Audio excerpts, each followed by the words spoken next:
NCP থেকে তাসনিম জারার পদত্যাগ। জাতীয় নাগরিক পার্টি এনসিপি থেকে পদত্যাগ করেছেন দলটির সিনিয়র যুগ্ম সদস্য সচিব তাসনিম জারা। শনিবার ২৭ ডিসেম্বর দলটির সংশ্লিষ্ট সূত্র এই তথ্য নিশ্চিত করেছে।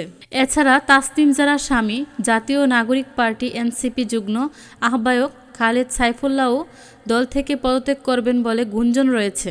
এদিকে আসন্ন জাতীয় সংসদ নির্বাচনে ঢাকা ৯ আসন থেকে স্বতন্ত্র প্রার্থী হিসেবে প্রতিদ্বন্দ্বিতা করার ঘোষণা দিয়েছেন তাসনিম জারা। শনিবার নিজের ভেরিফাইড ফেসবুক অ্যাকাউন্টে এক বিবৃতির মাধ্যমে এই সিদ্ধান্তের কথা জানান তিনি। বিবৃতিতে তাসনিম জারা বলেন, আমি আপনাদের ঘরের মেয়ে। খিলগাঁওয়েই আমার জন্ম ও বেড়ে ওঠা। আমার স্বপ্ন ছিল একটি রাজনৈতিক দলের প্ল্যাটফর্ম থেকে সংসদে গিয়ে আমার এলাকার মানুষের ও দেশের সেবা করা। তবে বাস্তবিক প্রেক্ষাপটের কারণে আমি কোনো নির্দিষ্ট দল ও জোটের প্রার্থী হিসেবে নির্বাচনে অংশগ্রহণ না করার সিদ্ধান্ত নিয়েছি। আমি আপনাদের এবং দেশের মানুষকে ওয়াদা করেছিলাম, আপনাদের জন্য ও নতুন রাজনৈতিক সংস্কৃতি গড়ার জন্য আমি লড়ব।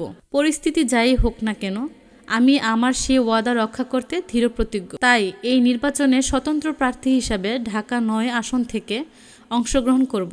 একটা দলের প্রার্থী হলে সেই দলের স্থানীয় অফিস থাকে, সুসংগঠিত কর্মী বাহিনী থাকে, সরকার ও প্রশাসনের সাথে নিরাপত্তা বা অন্যান্য বিষয়ে আপত্তি ও সংখ্যা নিয়ে কথা বলার সুযোগ থাকে। তবে আমি যেহেতু কোনো দলের সাথে থাকছি না, তাই আমার সেসব কিছুই থাকবে না। আমার একমাত্র ভরসা আপনারা। আপনাদের মেয়ে হিসাবে আমার সততা, নিষ্ঠা এবং নতুন রাজনীতি করার অদম্য ইচ্ছাশক্তির প্রেক্ষিতে আপনারা যদি স্নেহ ও সমর্থন দেন, তবে আমি আপনাদের সেবা করার সুযোগ পাব। এদিকে স্বতন্ত্র প্রার্থী হতে ঢাকা ৯ আসনে ৪,৬৯৩ জন ভোটারের সমর্থন লাগবে তাসনিম জারার। আগামীকাল রোববার ২৭ ডিসেম্বর এই স্বাক্ষর সংগ্রহের কাজ শুরু করার কথাও জানিয়েছেন তাসনিম জারা। এজন্য ভোটারদের সাহায্যও চেয়েছেন তিনি। আসন্ন নির্বাচনে জামায়াতের সঙ্গে জোট করতে যাচ্ছে এনসিপি। এ নিয়ে এনসিপির মধ্যে অনেকে অসন্তুষ্ট। তার মধ্যে প্রাথমিকভাবে এনসিপির ঘোষিত কয়েকজন নারী প্রার্থীও রয়েছেন, যার মধ্যে তাসনিম জারা ও একজন বলে জানা যাচ্ছে। এ কারণে শাপলা কলির বদলে স্বতন্ত্র থেকে ভোটে লড়ার ঘোষণা দিলেন তিনি।